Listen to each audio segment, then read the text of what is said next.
It's Doctor Who Day here on Box Office Maniacs, and I am back with a review for episode 6 here on season 11 and 13th Doctor. Okay, so last week it seemed like we hit a bump in the road, or actually it was a pretty big dip in the road, at least for me. I guess there's some people out there who like that episode. I personally just didn't find it interesting. I thought it was kind of boring. I thought the monster was kind of goofy.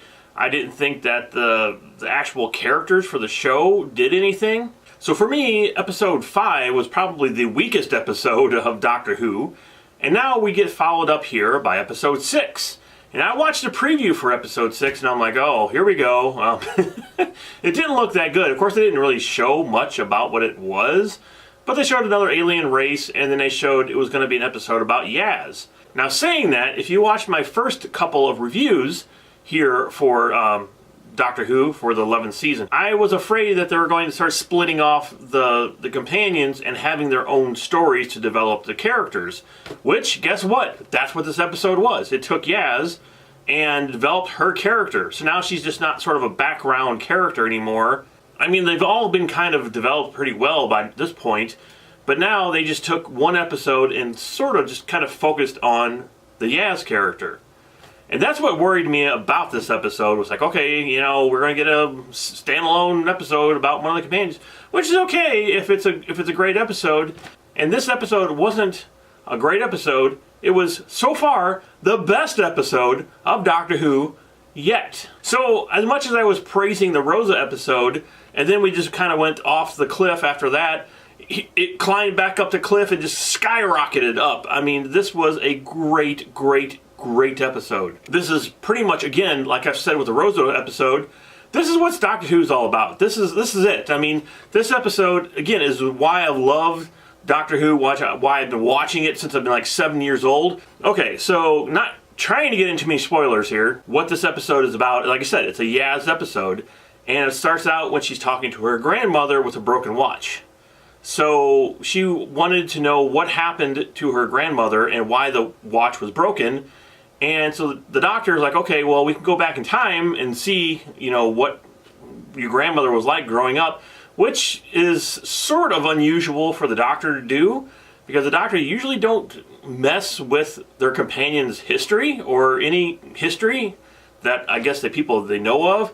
So that was very unusual for her to go do that. They traveled back to India, which is where Yaz's family is from. So I didn't know anything about the partition of India. I'm sad to say that that's part of the history that I've never knew before. So watching this, it not only educated me to find out what the partition of India was, but it also educated me to see how ridiculous the whole thing was and how it affected some people, you know, especially in this episode. And they did it in an amazing, incredible, entertaining, emotional, once again, episode. So if you don't know, like me, what the partition of India was, they decided to partition India off with Pakistan. So Pakistan, India used to be one entire place, and then they drew a line down there. It's like, okay, this is Pakistan, this is India. You're no longer one area. Yaz goes back to find out what really happened to her grandfather, because she never really knew what happened to him.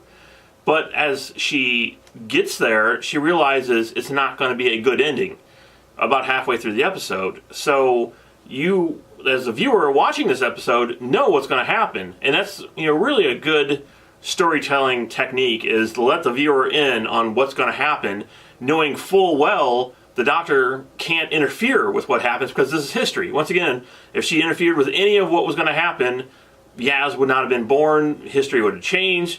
So you just have to kind of be there and watch what happens without being able to change it. Just so powerful, such a great message. So we also get introduced to an alien race this time. And I was like, that's one of the things I see in the commercials. Like, oh, here we go, we got another alien race. But this one also introduced them as assassins. So I was like, okay, because I was watching this and I'm like, here we got more assassins. It's like we had an assassin in the first episode. Now we got more assassins here. But it actually turned out to not be that. They weren't assassins. They were such great, cool, original, interesting characters in this. I loved these characters in this episode, and I love what they were and what they have become, and I love the look of them too. They look really awesome. I really, really hope that they're going to bring these guys back, because they're so interesting and so cool, but at the same time, is like when they bring them back, you know something's about to happen bad. So they're like the bringer of stuff that's just, something's going to really, really bad about to happen. So if they show up next time, hopefully they do show up next time, you'll be like, oh man, okay, now what's going to happen? The acting here was fantastic. From the Doctor to all the companions to all the new people they introduced. And again, last week, the new characters they introduced on the episode, I could care less about any of them. They were just there to tell the story. Here, these were meaningful, excellent characters that you cared about. In the hour and something this episode was, by the end of it, you cared about everybody in this episode, and you didn't want nothing to happen, but you know already something is going to happen to these characters, because that's the history of what really happened. This is episode 6, and for episode 6, I am giving it the bomb. So there you go. There is my review for episode 6 of Doctor Who. Excellent, very emotional, excellent acting, great character development. And if they can tell stories like this with Graham, or tell another story like this with Ryan, and make it be as good as this, bring it on. I'm absolutely, perfectly fine with that now. I wasn't happy with that when I started this season. Now, you know, if they can do it like this, please make more episodes like this. And if you want to see more episodes like this, and you love Doctor Who, and you want to see me here just ramble about Doctor Who, hit the subscribe button. So I'm doing this every single week. I'll be back for episode 7, which is on tomorrow, because I am so late every week doing these reviews. I said I was going to try to get them done sooner, but we are working on Merry Maniacs right now. So I've been doing a bunch of new graphics here for the channel. So I've been kind of busy, and that's why this, again, is being posted on Saturday, the day before the new episode shows up. So right after this episode, I promised last time that I would be doing a review for my sonic screwdrivers that I own. I'm going to be doing the review for the David Tennant sonic screwdriver. So if you want to check that out, it's a kind of an old screwdriver. It was the very first one I ever owned. So yeah, I'm going to review it once I get done with this. And I will see you next week here with another episode of episode 7 of Doctor Who.